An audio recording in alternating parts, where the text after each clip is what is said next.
Hello. So I just got laid off for the first time in my life. I'm really, really sad. Our heart goes out to all of the tech workers that have recently been laid off. Yet the question is, what happens now? More than 500,000 tech workers worldwide have lost their jobs, and a significant portion of those cuts happened right here in the US. Companies that once symbolized limitless innovation, like Meta, Google, Salesforce, and Amazon, have been forced to cut staff, not by falling profits, but by mounting pressure to become leaner and more efficient. Meta alone slashed 11,000 jobs. Big tech is back in the headlines. The industry that built the future is now rewriting its own.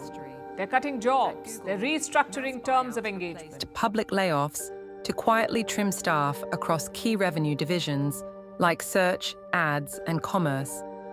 But what's driving this seismic shift? At the heart of it is one word: AI.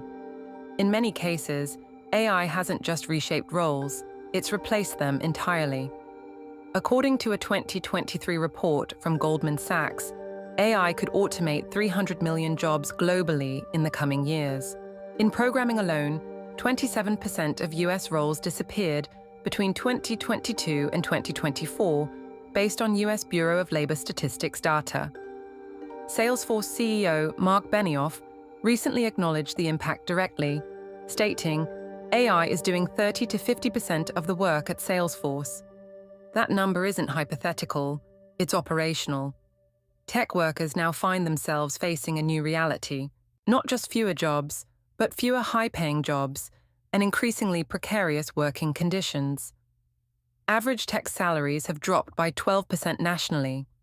Entry-level job openings in the industry have plummeted by 50% since 2023.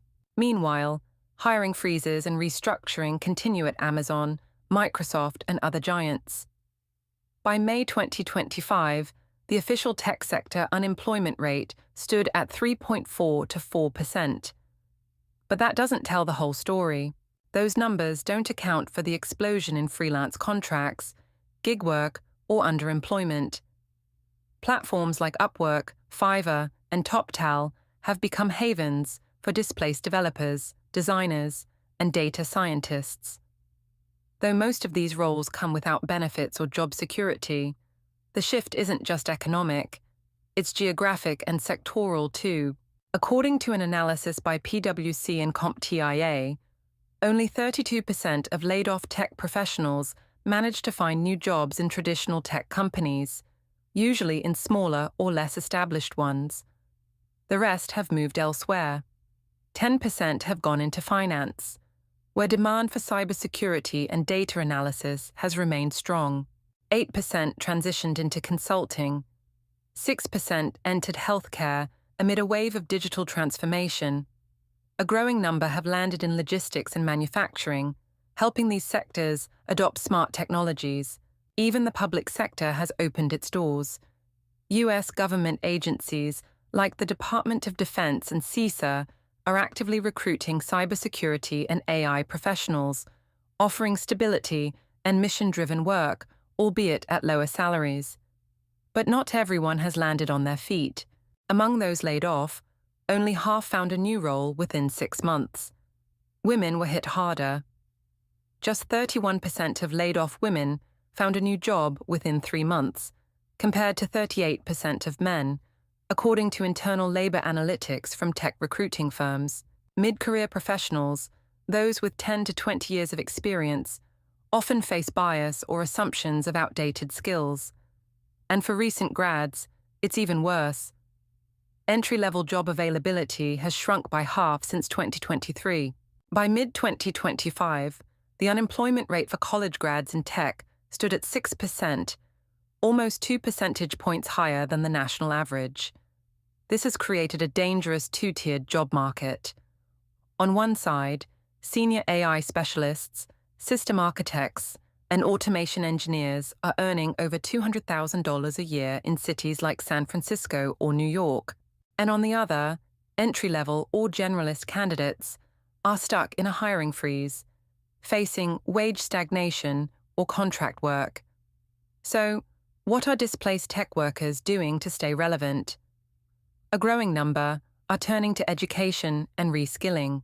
According to Coursera, enrollment in AI, machine learning, and Python courses has surged 200% since 2023. Certifications from platforms like Google Cloud, TensorFlow, and AWS are now seen as must-haves, not extras. Many workers are looking to reinvent themselves entirely. Some are going back to school. Others are launching startups, often focused on AI, edtech, digital health, or blockchain-based finance. According to AngelList, nearly 15% of new tech startups in 2024 were founded by people laid off from big tech firms. And then there's the growing number of buyout refugees, employees who accepted severance packages instead of being formally laid off.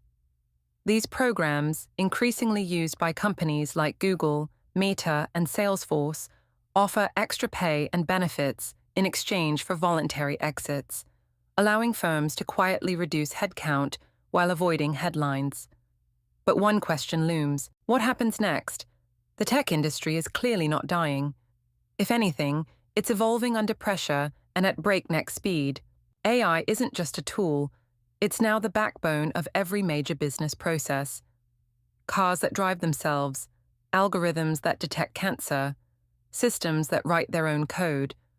But as AI becomes more powerful, the workforce must become more adaptable. That's where policy, education, and industry collaboration must step in. We need stronger reskilling initiatives, incentives for hiring new talent, and protections for freelance and gig workers. Universities must rethink how they prepare students, and companies must be more transparent, not just in how they hire, but in how they let go. Because the future of tech work won't be determined by layoffs alone. It will be shaped by how we respond to them. So, the question is, as AI continues to reshape the economy, are we investing enough in the people it displaces? Want more videos like this? Subscribe and leave your thoughts in the comments below.